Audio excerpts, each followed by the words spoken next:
When we look around our world right now, you'll notice that there are a lot of people who have Christmas decorations in their yard, all over their home. And we'll notice that this has come out very quickly this year. And I don't think it's just your normal, let's get past Halloween and have an early Christmas. I think the reason why we see such an increase in Christmas decorations is because people are really hungry for hope and joy. Now, we in the church, we should pay attention to this because this is an opportunity to shine the light of the gospel and to evangelize to people because people are looking and hungry for that truth. So this is Kingdom of the Logos, and we hope to bring you a program of value as we have some critical thinking and adventure here talking about Christmas and a lot of other things. Thank you for joining us. This is Kingdom of the Logos, and I'm Pastor J. Dillon Proctor. There are two others with us in the studio. I'm Pastor Amanda Sparrow. And I'm Pastor Mike Proctor.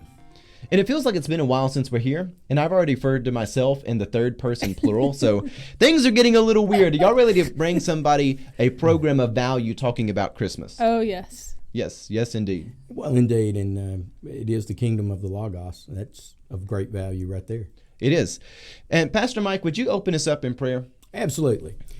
Heavenly Father, we come before you this day and ask you for your presence to be felt among us. We know that you are ever present, all-knowing, and Lord, all-powerful. But in the same sense, Lord, help us to be present. I pray for each and every viewer watching, Lord, for them to, with all their burdens and everything, to be able to lay them to the side and for you to transform us all, Lord, and bring us closer to you. So help us, dear Lord, in this podcast to reflect on our life and most of all the world around us and how we can apply the wisdom and knowledge that you have for us that we may bear witness to your kingdom. We pray this in the name of the Father, the Son, and the Holy Spirit. Amen. Amen. All right, so in our world right now, one of the big problems we have is there's not a lot of critical thinking and pursuit of truth, which also means there's a big void for that. People are really hungry for that.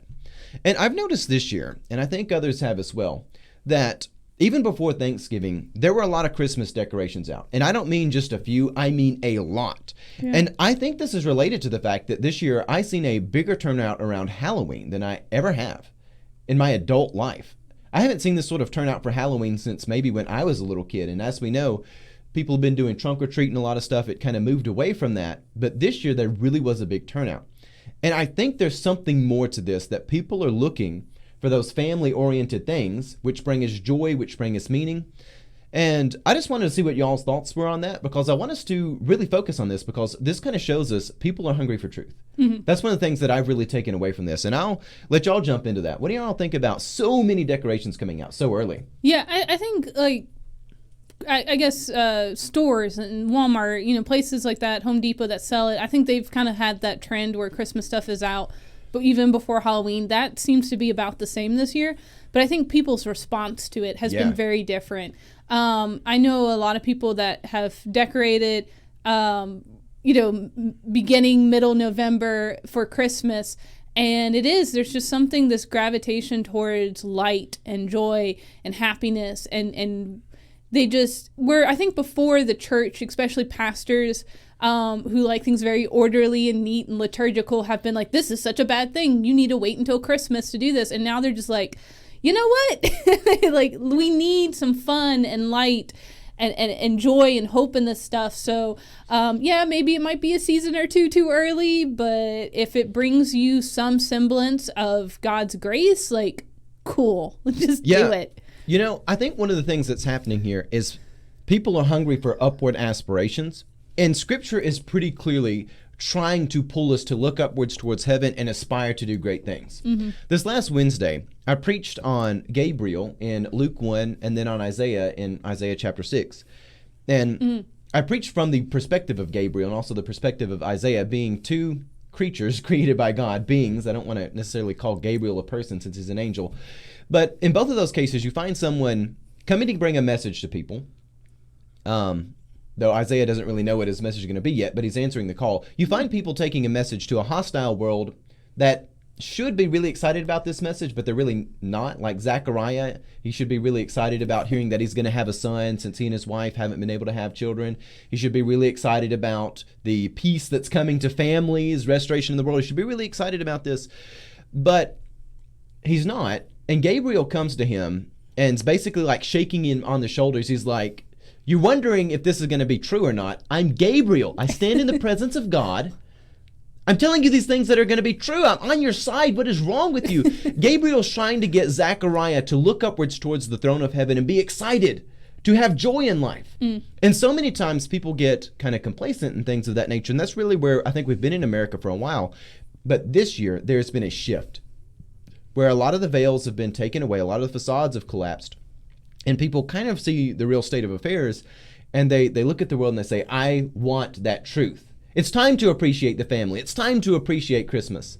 And I think we really have. I've seen a lot of leaders in the church and even just people in general that are well beyond the, if you want to do Christmas in October, do it. Get it out. Right. Pastor Mike, what are your thoughts on this? I think, first of all, let's just be honest. 2020 has been a horrific year for many reasons for a lot of people.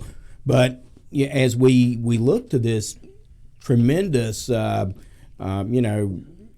attack, I guess you could say, on our the way we do life, has been that there is this element of Christmas that is good news, and it's we have good memories sometimes of Christmas, and we just can't wait for it to get there. But I've noticed that there's a lot of lights out this year. Seems like more, and they were out way early, even before Thanksgiving. Yeah, there were seriously some early lights out.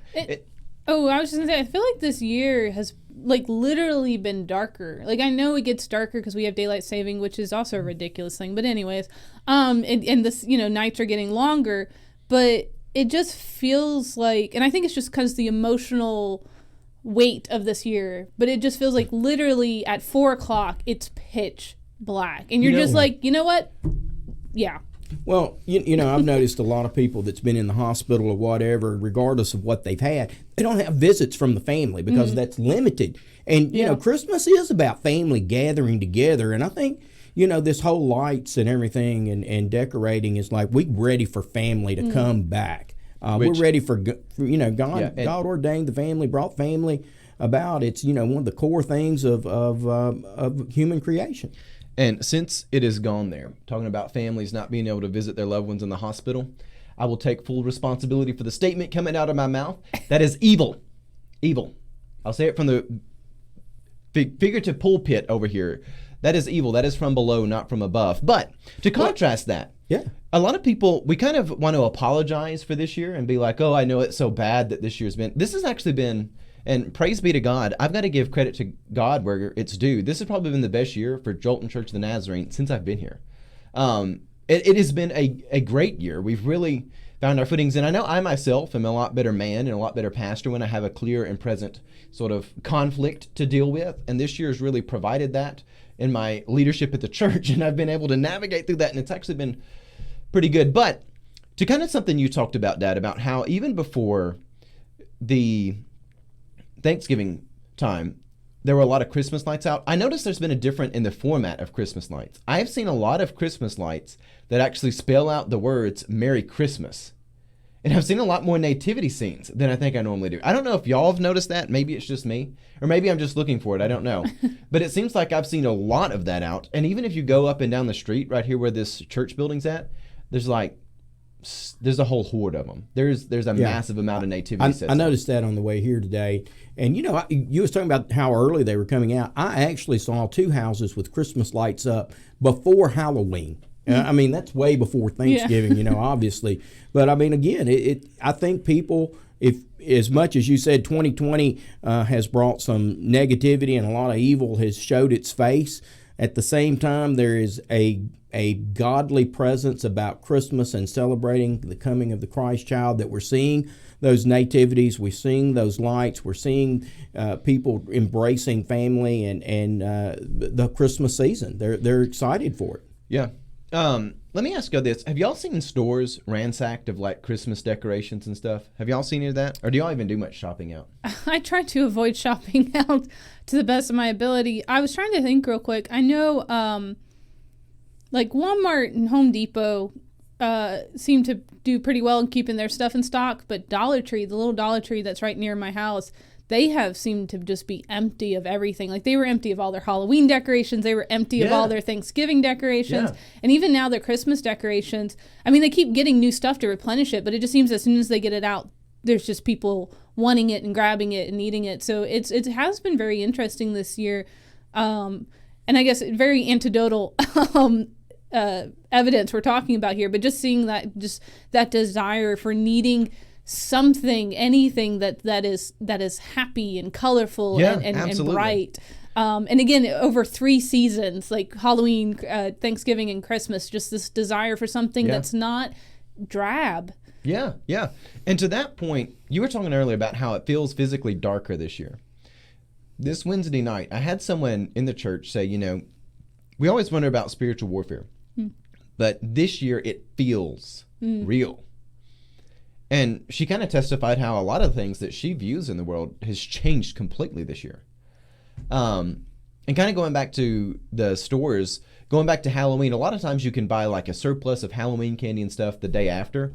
This year, it was pretty ransacked leading up to Halloween, and I was on my way to the church the day after Halloween, and when I stopped in Walmart on the way over here, nothing. There was none of that discount candy and stuff, because I was planning on buying a bunch of it. And bringing it over Even to the church. bad candy? Because you always see that bad candy left over. I like the bad candy. Oh. It's because you have bad taste. And there is a bad candy. I know it's because there is such thing as bad ice cream. No, but there is a such thing as bad candy. And also, if I'm taking the guilt earlier, I'm taking. Send your pitchforks to 6186 Eaton's Creek Road, and send your bad candy too. I'll take up for candy. I don't want to disparage the good name of candy. Bring it to me. Bring me your Valentine hearts, your candy corn, your licorice, black licorice. Ship it all over here, and I'll eat it. I like it all. I like the seasonal candies, even the bad ones. You were talking about how I hadn't been in a lot of stores, but like everyone else, I probably do a lot more shopping nowadays online, and I've been looking for a nativity set, and we were talking about that, but it seems like I'm actually looking for a large outdoor nativity set, and there a lot of them are sold out, but so I thought, well, I'll just buy the individual pieces. And guess what is almost always sold out? You would think, it's baby Jesus or Mary, but no, there's like a tremendous sellout on Joseph. Probably the one. Oh, really? Yeah, I'm happy. But anyone out there watching, if you have a large outdoor nativity set that you are willing to sell, again, you can send information where you're viewing there and let me know, and I'll try to get in contact with you. But of course, still send your pitchforks to 6186. Yeah, send the pitchforks to Dylan. Yeah. Send your nativities to me. To Grace Chapel. Okay. There we go. I don't even know what to send to Trinity. Just never mind. But I will say that I forgot about that. I went to 2 Walmarts, a Michael's Craft Store, a Dollar Tree, and I think 2 Home Depots trying to find a nativity set. I just wanted a small, simple one. I'm hiding them in our sanctuary on each Sunday of Advent, and then slowly the nativity is going to come together until Christmas Day. And I just wanted a small little and I couldn't find them. They were gone. And I'm just like, what is happening? Specifically nativity sets. Did everyone's break this year? Yeah. What is happening? Another thing that I think has really happened this year is there's been a shift in what is important in the church. And, we used to talk about the worship wars, stuff like that. Obviously, I'm a bit of a weird Nazarene. I wear a clergy collar, which, by the way, I think we're long past the debates of what style of music you want, what style of clothes do you want to wear. I think we're pretty much at the point. And shoes or non-shoes. Shoes or non-shoes. I think we're to the point of, do you actually believe in biblical orthodoxy, and can we assemble around the common truth there in God? And one of the things that I have come to rethink this year is, you can look across the seasons of music that have happened throughout even the currently living generations and see there used to be a large emphasis on heaven. Now the pendulum swung away from that, and as the pendulum swung, a lot of people really looked at that as this idea that says, kind of sit on your hands and wait to go to heaven. We talk about songs like I'll Fly Away. I have rethought a lot about that this year, and I realized there's something to be had in realizing there's a heaven to be admired and a hell to be repulsed. And it's not just about that I want to, forsake this world and be at heaven, but there is this idea of upward aspirations that has been lost. And we've got to rediscover those upward aspirations. And even doing something like putting Christmas lights in your yard, even if it's something like Santa Claus. I cannot believe I'm saying this over here from the pulpit. So I'm going to have to mail myself a fiery pitchfork. Saint Nicholas. St. Nicholas. But, there's upward aspirations And for all the people out there that say, well, the pagans had that holiday or the tree or whatever, you know what? God made all days. There are uglier 365. pagans God to has have to dibs on all deal the with. days and all the trees. You going to preach with a red suit on Sunday? No. But don't tempt me. All right. So we got some more serious conversations to have. We're going to get progressively more serious as we go through our program. And then we'll take a spin towards something fun with Buy, Sell, or Hold with Christmas treats. That'll be what we wrap up with. But let's go ahead and wrap this segment up. And then we'll come back and talk about Advent, the purpose of Advent. And Pastor Mike's going to lead us in that. So we'll be back here in a moment. Thank you for spending time with us here at Kingdom of the Logos.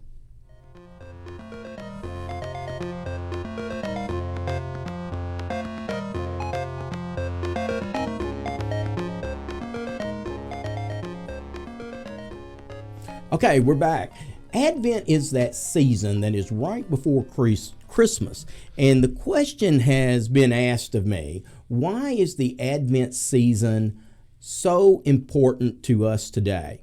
Well, this is it. It is true that we as Christians, we love Christmas decorations, and they begin to appear early and earlier, as we said. It seems like every year, but this year in particular, they really came out early. But for some, it is traditional for us to, decorate on the Friday after Thanksgiving.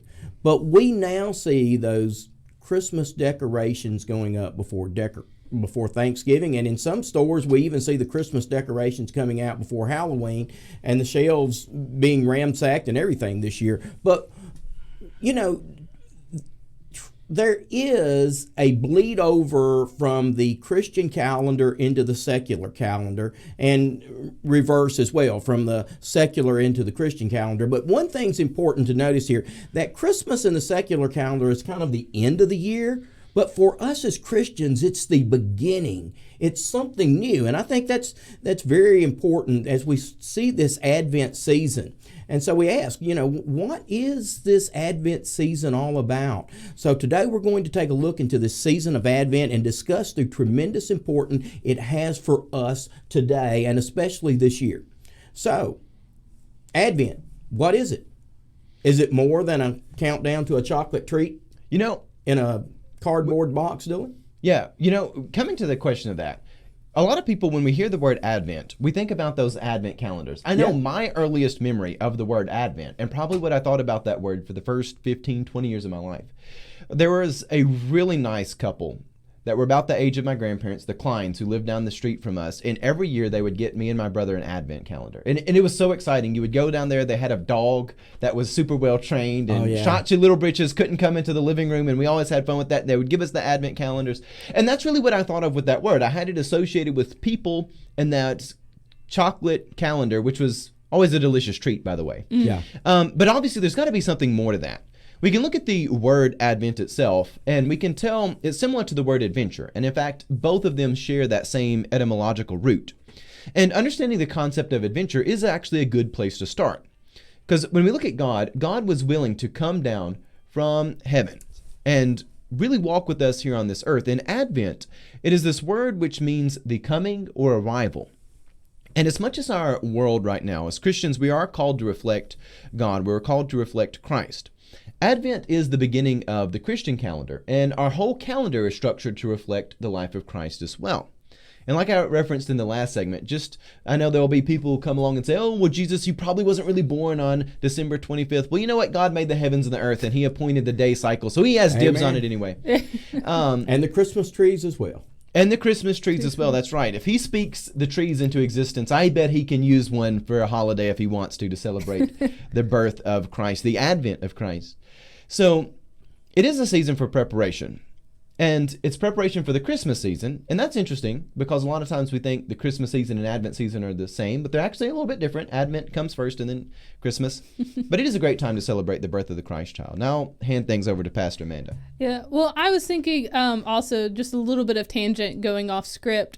Except for last year, most Advent calendars aren't even actually Advent calendars because they start on December 1st. That's true. That's true. And That's Advent calendars actually should start on the first Sunday of Advent, which is 4 Sundays before Christmas. So it always changes. So sometimes Advent may be a longer season or a shorter season, depending on where Christmas lies.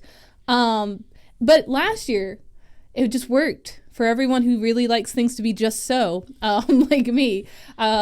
The first Sunday of Advent was on December 1st, but this year it doesn't work out for us so much. But as we're talking about preparing for the coming of Christ, the advent of Christ, the first one, we also in this season then prepare for the second coming or the second advent. And this is something that just really has been brought to my attention recently in studying for the liturgical calendar. The gospel readings were in Matthew and now we're in Mark, but I read in a commentator that said really for the early church, although they would have known the stories of Christmas, they would have known the stories of Jesus' teaching, and they were important, obviously, to them. The big focus of their theology, of their preaching, of if they were to have a liturgical church calendar, a big portion of it wouldn't actually have been focused on that, but would have been focused on the second coming, preparing for the second coming.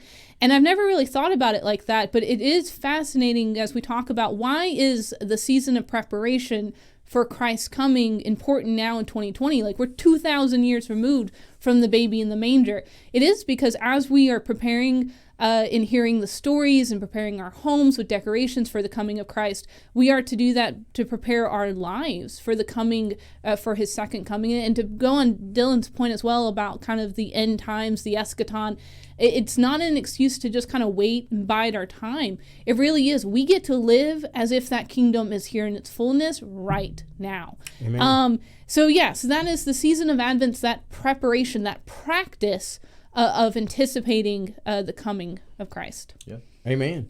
You know, as we're here in the studio, we've gathered a list of reasons that the Advent season is tremendously important to us in the 2020 world here that we live in. But I would like to hear from all the viewers out there. So we're going to go through this list. But if you've got something, whether you agree or disagree, or you have something else that's very important, go ahead and write those down in the comments. And so I'm going to start off with the coming of Christ, who is perfect truth. That is one of the reasons that I think Advent is so important, to kind of go on your coattails on what you were saying about the second coming. But really, the coming of Christ, the perfect truth that is what Christ brings. I think that's something we hunger for in this 2020 season. What do you think, Pastor Amanda? Oh, yeah. And I think, like we've talked about before, this year has brought to light, I think a lot of people have already been disillusioned with various systems and structures and things of this world, but this year has kind of like crammed all those crises into 1 year. Yeah. And so we've been a little bit more alert to that. And as we see in this preparation, anticipation for Christ coming, the joy is that Christ comes bringing perfect truth, that we don't have to second guess or wait for another source to contradict or for, Jesus to be like, oops, what I meant to say, all those confusing things that this year has brought to us. Christ heals them and mends them and just gives us, and again, when we talk about perfect, we're saying complete, exactly that which it was meant to be. And Christ comes bringing that truth. And I think, that Bible verse we often hear, Jesus is the way, the truth, and the life. Often that can almost sound like a cheap platitude that people just kind of throw out there when having conversations. But it really does give us hope and peace and joy and love, because we know through this world, how do we get through this world? Well, we follow Christ. Christ has already made that way. Christ has already shown the light and is the truth, that when we look at our world and we're like, things are chaotic, how do we make it through this year? Well, we follow in the footsteps of Christ. Yep. Yeah. I've had several people ask me about the book of Revelation and ask, have the seals began to be broken? Are the seals being opened? And so, I think that comes to, there is a hunger for justice. So the season of Advent is also important, because it is that preparation, that celebration of the coming of Christ to set things perfect in a sense of justice, perfect justice. What do you think, Dylan? Well, you brought up there the return, really, of Christ. We've talked about that a lot. One of the things which has been done with the book of Revelation a lot is people have looked at it and they've turned it into some sort of formula or something like that. And you find a lot of versions of that. You'll find people who will put something like the Left Behind book out there where they've got this formula with all these seals. But then you'll also find people in academia who will come along and say, oh, well, the number 666 is actually Nero, and this is just John being dramatic about the stuff going on in Rome. And there in Revelation 22, it warns you. It says, don't add anything to it. Don't take it away. Actually take the text for what it says. And so often we think that our world reads into Revelation, but I think that's the opposite of what the truth is. And I know I'm probably being confusing about that. The cosmic battles of good and evil, the ultimate judgment, the new heaven, the new earth, these big, giant cosmic events, they are larger than the moments in which we live. And it's not that Revelation is reflecting Nero, and it's just John writing a dramatic interpretation of Nero. It's that Nero's wickedness is reflecting the cosmic battle between the dragon and the archangel Michael sent out by God. These cosmic battles, they are being reflected. Warfare. The spiritual warfare, yes, is breaking in. And you're finding people imitate the cosmic battles. And this year, people are hungry for that perfect justice. And I know just about every word in the English language has now got all this baggage and stuff thrown upon it. Like, we can't even talk about Jesus being the way, the truth, and the life. When Amanda says that, it makes me think of Han Solo in the new Star Wars movies where they're asking about Luke Skywalker, is he really all this stuff? And Han Solo's like, it's true, it's all true. Yeah. That's kind of how it is. It's like he actually is the way, the truth, and the life. And that means Jesus, exactly not what... Luke Skywalker. Yes. Sorry. It means exactly what it means. Yeah. Don't add to it. Don't take away from it. It matters today. And 2,000 years, we can look back and we can see that baby being born to a young mother. We can see there's abuse of power. There's all sorts of narratives being twisted and woven around the world. None of this stuff is new. But those that were there, they were longing for the coming of Christ to set things right. And we in our own day, we see people... Sometimes we get a little comfortable, and maybe that's one of the reasons why we like the innocence of the baby Jesus. We think of that because we think, oh, that's safe. He's a baby. He's just, vulnerable and humble. But we forget that God is also dangerous. His throne, it demands and declares that booms and peals of lightning and thunder, they come from it. Even the seraphs that attend him there in Isaiah 6, they got to keep their eyes and their feet covered because they'll get smote if they don't, It's one of those things where God is quite dangerous. Even for people that he loves, when he says, I'm giving you my Ark of the Covenant, I'm giving you the temple and all these gifts. Don't go in there under the wrong circumstances, or Indiana Jones and the Raiders of the Lost Ark will be your life. Don't do it. Don't go in there. God is dangerous, but he is good. And we have to put that in the proper perspective, and people are hungry for that. And this year, we've got an opportunity to preach that truth. So, Pastor Mike. I was looking on, scrolling on one of the social media sites, and one of my friends, fellow pastor, he was there, and he and his wife, they got 3 children, and they had this tradition in their family where they were reading the Genesis creation story, and as they read this story, then each child would, take turns putting an ornament on the tree, and that is how they did that. And so they worked their way through the creation story. And so as I hear that, the Advent season is also a time where we look to something beautiful, that God's creation is extremely beautiful, and the creation has fallen. But I think there's this element that for the season of Advent, it's tremendously important to us in the year 2020 because Advent is the coming of God's perfect beauty again. What do you think, Pastor Amanda? Yeah, as you were talking about that, I thought about, I don't know if you guys were very familiar with Adventures in Odyssey. It was oh, yes. It was kind of a radio program that turned into cassette tapes and then, of course, CDs later on. But it was this story, and one of the things was the 2 main characters, Eugene and Connie, get to go in the imagination station, and they go back to the first Christmas.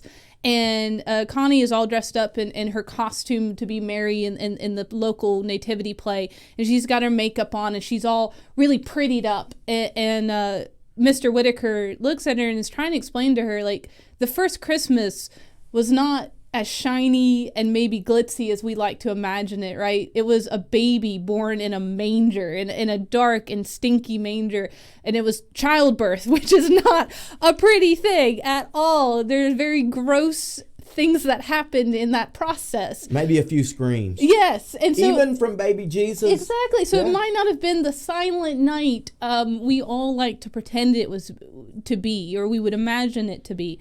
And, so in this story, the two characters, of course, get to experience the first Christmas, and they get to see all the stuff. And what they find out, kind of the moral at the end of the story is that the first Christmas was still beautiful. Yeah. Even if it wasn't pretty and shiny and clean, it was beautiful. So why was it beautiful? Because completion happened, like we've talked about, with perfect truth and perfect justice. Perfection happened, even in the messiness of the world. Grace came down.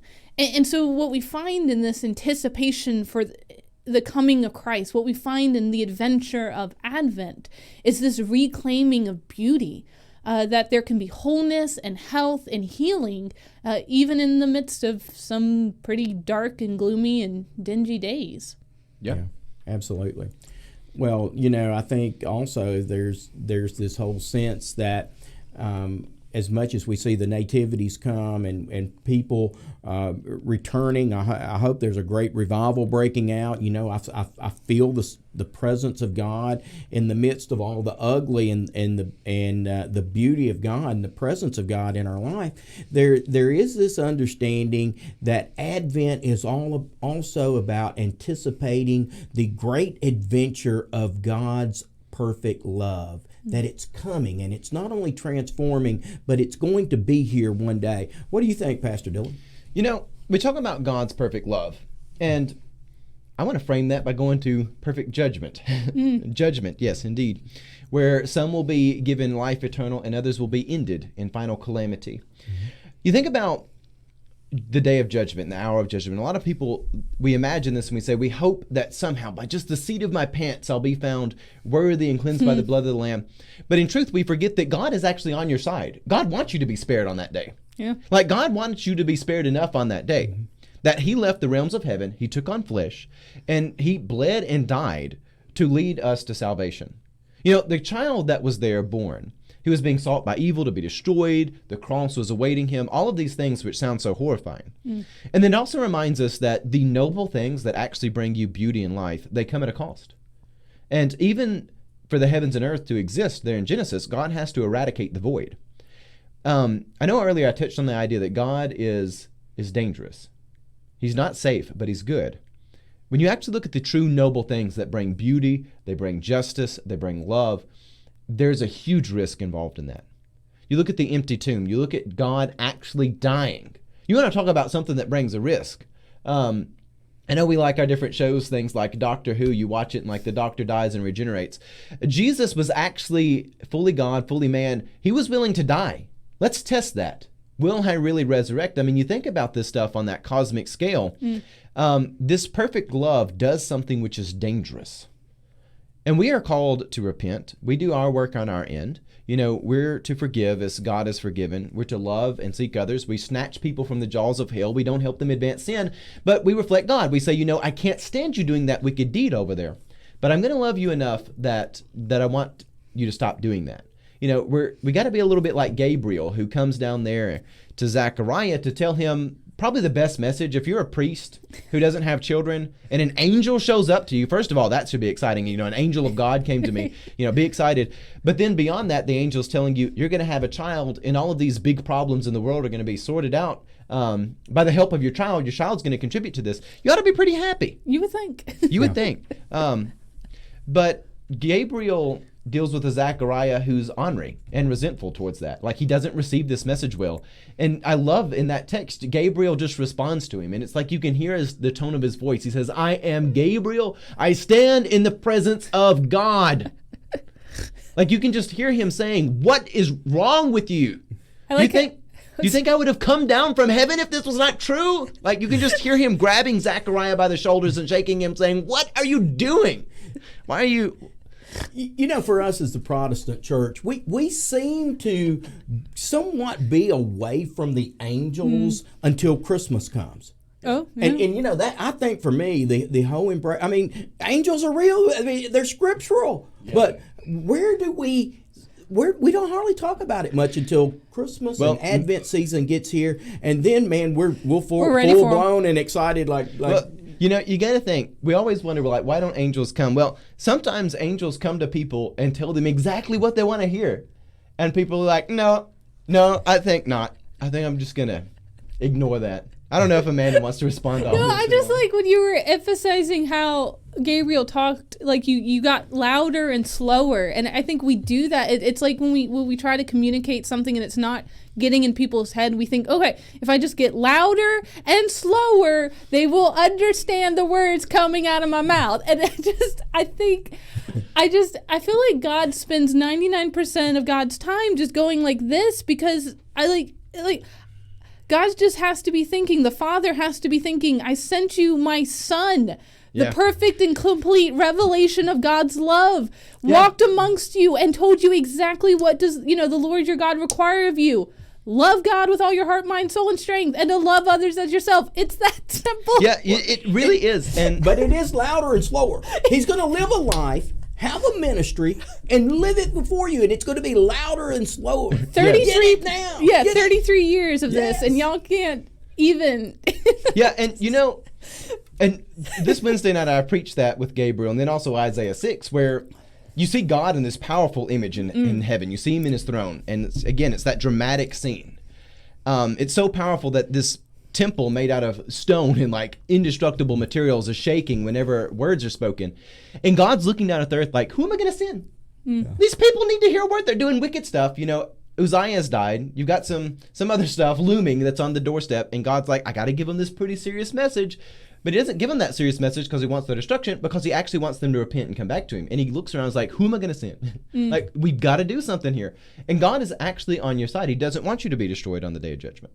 Absolutely. So not. I'll let Pastor Mike wrap this up. I think just to wrap up that on we're talking about perfect love and people saying, and you're talking about judgment in that. I think there's a tremendous amount of perfect love for us, and we also come from the side of saying, we don't judge, that's God's job, but understand that the dark side of love, and that's what Dr. Dunning calls that on judgment and hell, and that we don't have to do that. That's God that's going to do that for us. And for us to hand over all of those hurts and pains and injustices that we have endured and giving them to God, then we don't have to wallow in our brokenness, but we are called to aspire for the heavens, to let God handle that.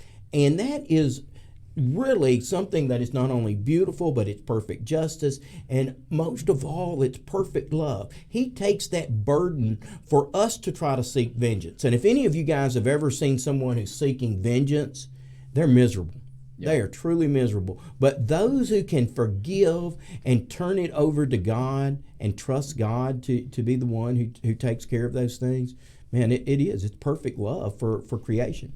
Well, now that we've wrapped that up, I think we have to understand that I believe this year, Advent is extremely important to us in the church, and it really is to the world, that God is not only coming as we reflect on the Christ child, but Christ is coming again to set things right. And I'll tell you, I think it's not just coincidence that we see such bright lights, we see such decorations, and there's a shortage of nativities in the stores sometimes. I think the world is hungry for the coming of Christ.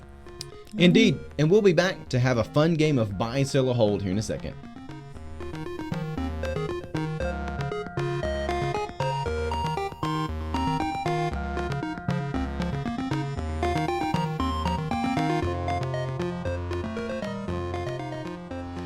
Alrighty, what's your favorite Christmas dessert?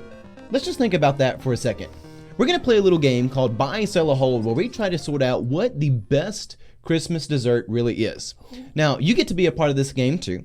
And how this works is if you buy something, you agree with where it's at on our list and that it's good. If you sell something, you either think it's awful and nasty, or you think it's too high on the list or too low on the list, or maybe you don't know and you want to hold. You only get one hold per episode, and we're going to do a buy, sell, or hold with Christmas desserts.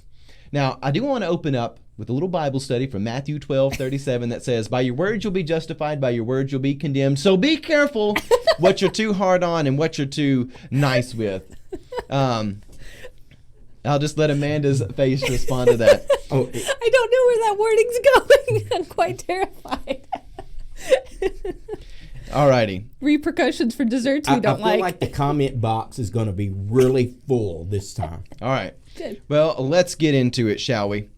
All right. We got 25. Buy, sell, or hold. All right. And for the record, these desserts, there's something you can hold in your hand or a drink. So it's not going to be like a pie or cake or something that requires a dish. So let's jump into it. Coming in at number 25 is actually number 50. And this is fruitcake. And there's got to be 25 things better than fruitcake. So I jumped it down to 50, even though it's in our 25th slot. There's got to be somebody that likes fruitcake as prevalent as it is. And this is the only thing on this list that I don't like personally, by the way. So fruitcake at 25, buy, sell, or hold. I agree with where it is. I would just say it's 25. And I think the other thing I've realized is because the reason we don't like fruitcake is because we eat cheap, nasty fruitcake. Maybe y'all have had good fruitcake, like someone homemade it and like because apparently good fruitcake takes days to make. And that's because you use alcohol to flavor it, and we can't do that in the Nazarene Church, so maybe that's why we don't like fruitcake. Oh man, I need to get my resume ready. Anyways, I'm joking. But no, I think if we actually had good fruitcake, we might actually like it better. But I think I would agree. Most people would put it on 25 on this list. You know, I've read somewhere where that there were only a certain amount of fruitcakes that ever exist, and it's the same ones, and people just pass them around. And you know, we really know the exact age and date of these fruitcakes, but they're very old, and they are very traditional for Christmas. So I'm going to buy. But the reason why they're traditional is because it's the same fruitcakes. I like that. That's hilarious. All right, coming in at number 24 is gingerbread. And I like gingerbread. I know a lot of people like to make the houses. I like to eat it. Yeah. And I even like to eat it with coffee and whatnot. Give me some good hard gingerbread. Even if it's like a brick, I like it. Gingerbread. Number 24. Yeah, I'll buy that. Yeah, I'll buy. And the little gingerbread men. Don't forget that, you know. Well. In all its forms. Yeah. Don't get ahead of us. Oh, okay. Oh, okay. Don't get ahead of us now. Well, okay. All right. Number 23, we have roasted nuts. And I'm really just going to include all nut-related Christmas treats because peanut brittle is also something that sometimes people do at Christmas. But you can find it throughout the year. Yeah. Yeah. So peanut brittle, roasted nuts, things of that nature. I'm going to sell it because I think it should be higher on the list. My dad makes really good roasted, I think they're pecans. I don't know. I can't even remember what nut it is. But he roasts them in the oven with butter and salt, or you can do butter and cinnamon sugar. And that thing is better than candy. So I'd put that in my top 5 list. Okay. So I'm going to sell it. You know, I was going to buy, but after hearing her reasoning, I'm going to have to sell because it belongs higher. And I remember, you know, the nuts, almonds and all kinds of things there, and the nutcracker, and you just crack them open and get them. So, yeah, I think that belongs higher. Okay, fair enough. All right, so next on our list, coming in at number 22, is stocking stuffer candies. Now, before anybody get really excited, the reason why they're so low on the list is because you only get them right at Christmas, and you don't get to enjoy them the whole season. So this could be stuff like the Lifesaver books, the candy canes that are made out of plastic but filled with Reese's. But a lot of the stuff that you get right on Christmas Day or right there around. And the reason why they're so low is you only get them right there towards the end of the Christmas season rather than something you get to enjoy the whole time. Yeah, I guess so. I think, like you were saying, like the plastic candy canes with like the little bite-sized candies in it. Yeah, no one just buys those and like eats them throughout that Advent season. So I'll buy that. You've sold me on that. So. Well, the rationale is important because this is delicious candy, by the way. Right, that we should be eating all the time. Yeah. And this is the good candy. Send those to Grace Chapel, and you can send the pitchforks to 6186 Jolton, Tennessee, to Pastor Dillon. All right. Was that a buy, sell, or hold for you? That's a buy. Okay, it's buy because that's good candy. All right. All right, next up, number 21, we have chocolate-covered drops. Now, this includes chocolate-covered cherries, cream drops, and Buckeyes. So that's the chocolate-covered peanut butters, all the things of that variety, just the chocolate-covered drops. Here's the thing. I like Buckeyes. Sorry, let me get in front of my mic. I like Buckeyes. I hate those nasty chocolate-covered cherry cordials. I think, like, that is, if ever there was a top 100 list, that should be, like, number 1,000. So I'm really conflicted on where to put this on the list. I don't want to use my hold because we're so early. So I'll just say bye. But you've got like one really great thing in the same slot as something really nasty. Yeah, that is true.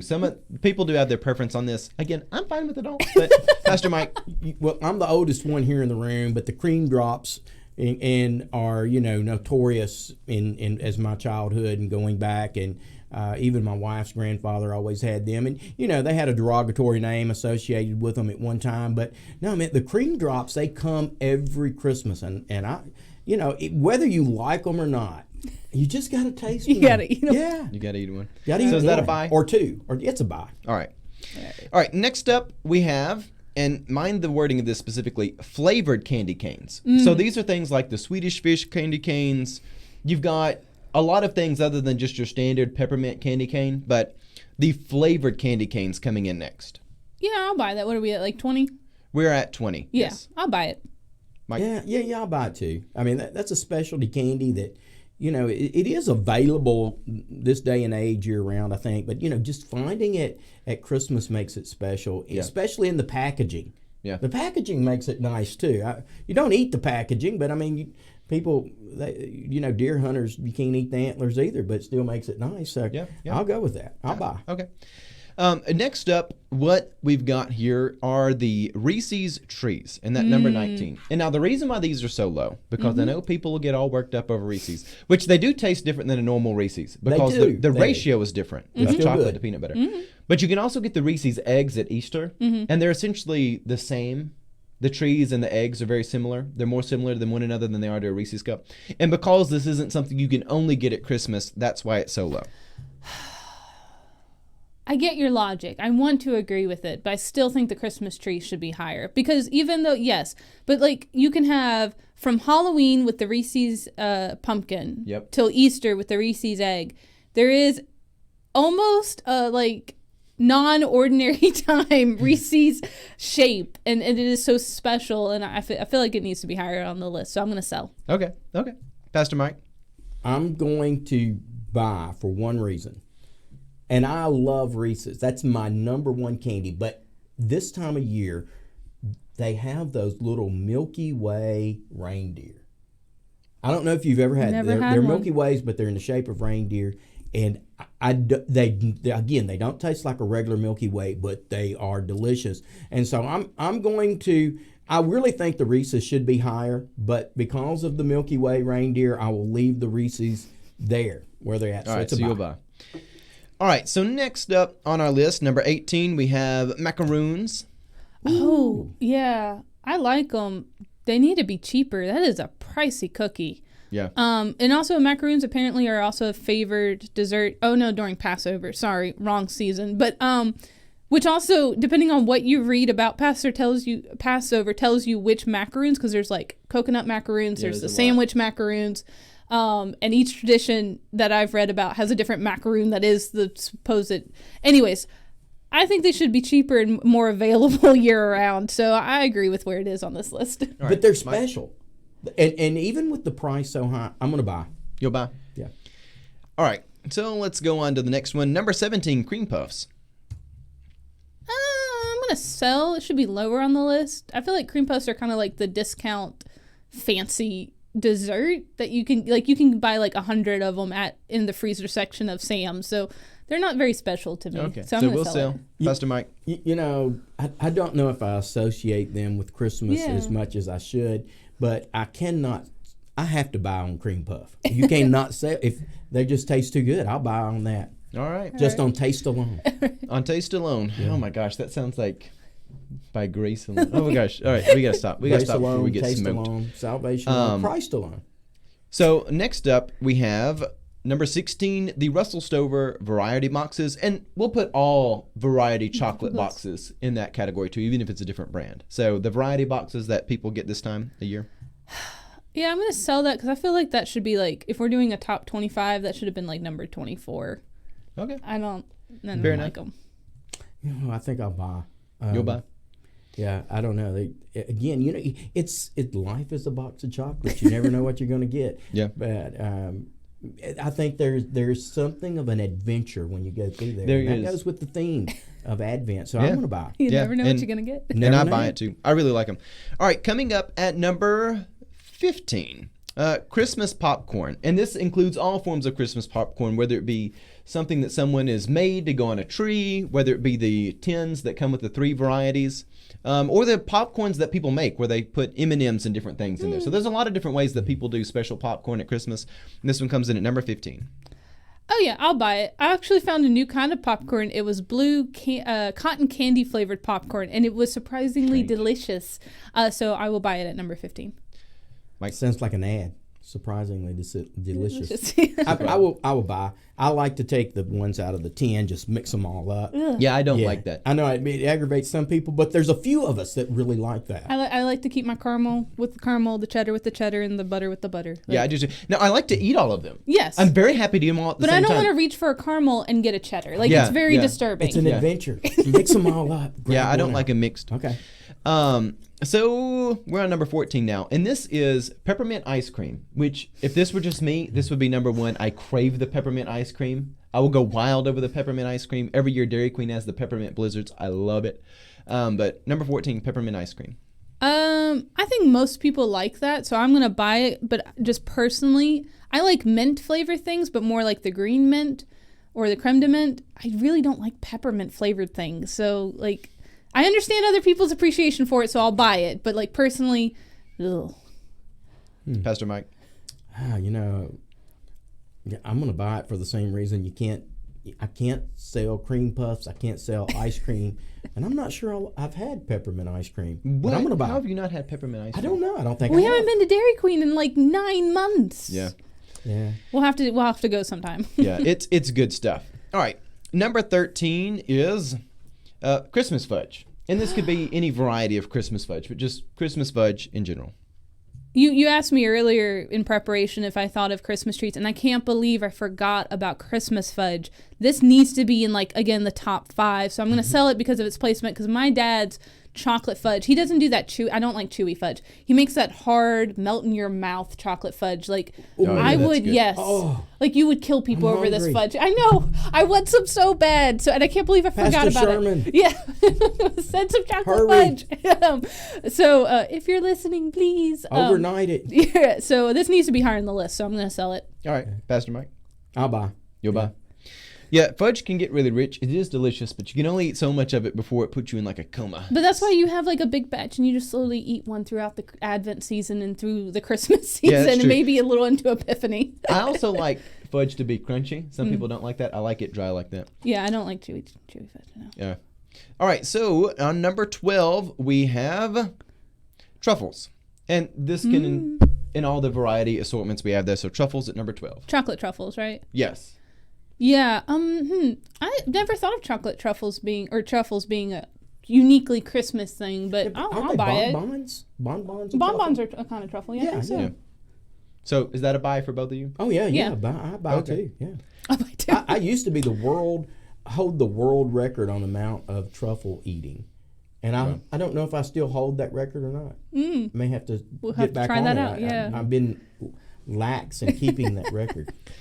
All right, at number 11, we have the Oreo balls and other various Oreo treats. There's a lot of people that make delicious stuff. I have a lot of people in my mom's family that make some delicious Oreo stuff, and I mean, it's just, it is worth going into a coma over. This stuff is that Yeah, good. I would sell it just because I think it needs to be like, if not top 5, like top 7 or something like that. It definitely needs to be like even one more up in top 10. So I'm going to sell it because I can't think of 9 other snacks immediately. So I may be surprised by this list. I don't know. I haven't seen it. So, Well, but some of is it good. has to do with frequency and commonality, too. That's So, true.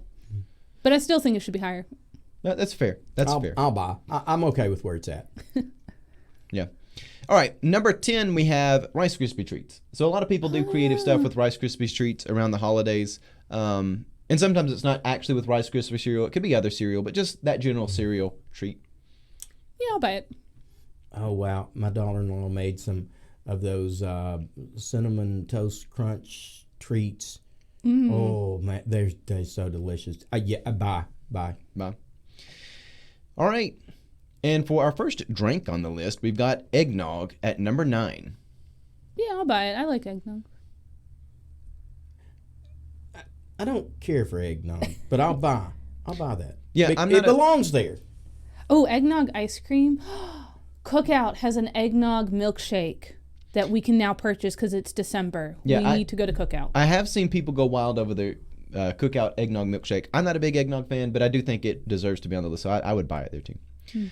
All right, number 8 on the list, we have Christmas brownies. And these come in a lot of varieties, and these are not the Little Debbie brownies, by the record. These are homemade brownies? These are just homemade brownies and other various assortments, because some of them look like trees. People do all sorts of stuff with it. So Yeah. Christmas brownies. At number Okay. 8. I guess as long as we have Christmas cookies higher on the list, I'll buy the Christmas brownies. Okay. Christmas brownies. I will show my loyalty. I will buy because I just can't sell on a brownie. Yeah. All right. At number 7, we have peppermint bark and all of its various forms. Yeah. I'll buy, I guess. You'll buy? Weak buy. That sounds like a reluctant buy. Yeah, well, because I think that some of the other stuff we've listed was better than this, but I guess in the top 10 is not bad. So. Yeah. Okay. Pastor Mike? I'll buy. You'll buy. All right. Everybody remember, by your words, you will be justified. By your words, you will be condemned. All right. So coming in at number 6 is the holiday Chex Mix with an emphasis on the puppy chow variety. That's like the powdered sugar, peanut butter stuff. That stuff is just to die for. But there's a lot of really good holiday Chex Mix out there. Sometimes people put M&Ms and stuff in it. It's usually different than the varieties of Chex Mix you get throughout the year. It's usually a lot more sugary. But the holiday variety of Chex Mix that you get there around Christmas. Yeah, man, I never had heard of it, or at least wasn't very familiar with it until I went to Trevecca in my freshman year in our dorm. They had a whole event for the floor of making puppy chow or mudslide or whatever you call it. Yeah, and I mean, girls lost their ever-loving minds over this stuff. And I didn't realize why until I actually had some. And I'm like, all right, we got this. Like, this is good. This is something worth losing your mind over. So, yes, I buy that. We're at, it's like top 5 at this point? That comes in at, no, it's number 6. 6. Well, I'll buy it still at 6, yeah. Okay. Mike? I'll have to buy. All righty. Coming in at number 5. And this is one that people are either going to big buy or big sell. These are the Little Debbie Christmas cakes. Now, there's a lot of varieties. There's the trees. They have the brownies. They have the gingerbread men, which I personally love. And this year, they also have Twinkies, which have like a mint inside the Twinkies.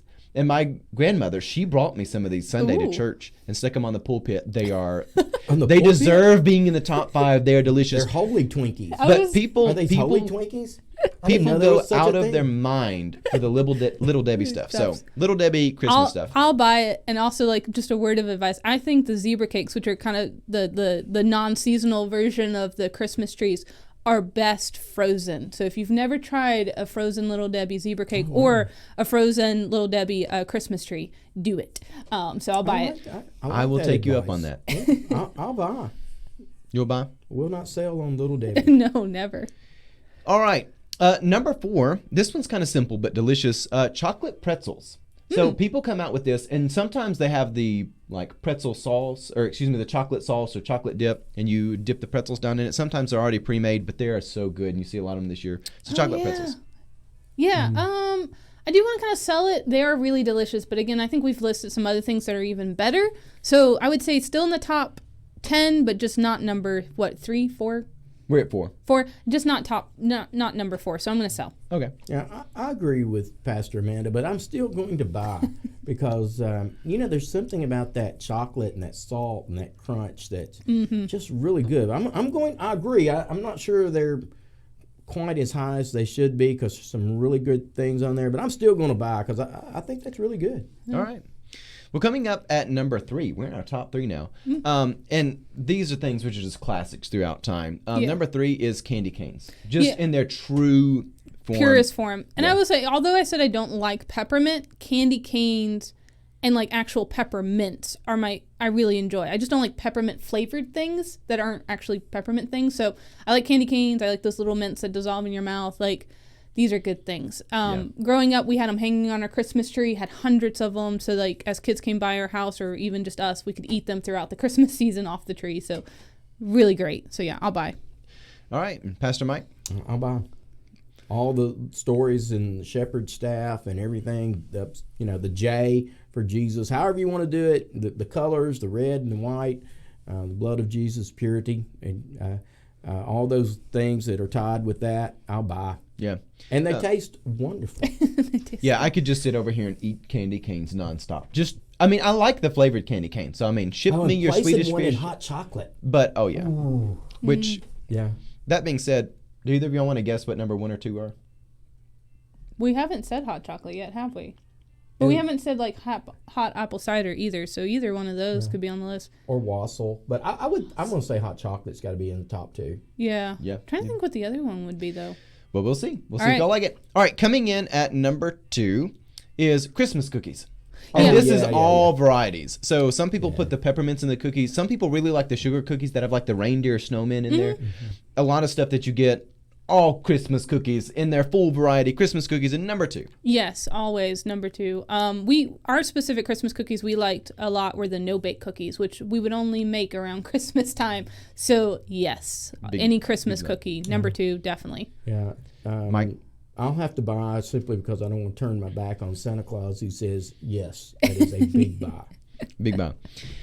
All right, and number 1, the final one, here we are, hot chocolate. Mm-hmm. And really you can take the top 3 and move them around, in my opinion. Mm-hmm. But number 1, hot chocolate. Everybody likes hot chocolate on Christmas Day. You can put your peppermint in it. You can dip your cookies in it. There's so many good ways to have hot chocolate.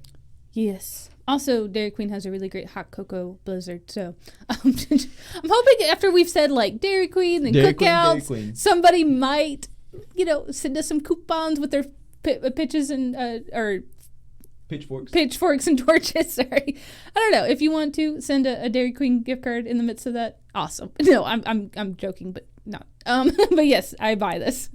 Yeah, I buy. Hot chocolate, good. In fact, I'll probably go have some right after this episode. All right, and for our final thought, what do y'all think about the list as a whole? I put this list together through some submissions in different ways. I got the list. And I was trying to be fair, not just to my personal preference, because, of course, I love the peppermint ice cream. I could just suck that down all year. But then it would also lose its special novelty. So what do y'all think? Buy sell a whole on the list as its full entirety. Yeah, I think overall it was a good list. Okay. I'm not a naysayer. But I will sell because I feel like the chocolate reindeer, the Milky Way reindeer, should be on the list. Well, he did have like random Christmas candy. If that's the case, I'll buy. If it fits in that category. It's okay. He can sell. By your words, you'll be justified. By your words, you'll be condemned. He is related to me, and we're getting close to Christmas, so we'll see what happens. Yeah. Not really. I'll let God sort that out on the day of judgment. All right. So one of God's top concerns. Yes. God's top concerns, our Christmas candy list. Okay. So thank you all for joining us. Yes, they were. We'll wrap up our program here. Thank you all for joining us. This is Kingdom of the Logos, a Christian program of critical thinking and adventure, and we hope to bring you a program of value and sometimes a little bit of fun. It feels like there's just heaviness everywhere. It's nice to have some fun. So with that, y'all hit us up with any questions or comments or anything like that. God love you, and have a blessed day.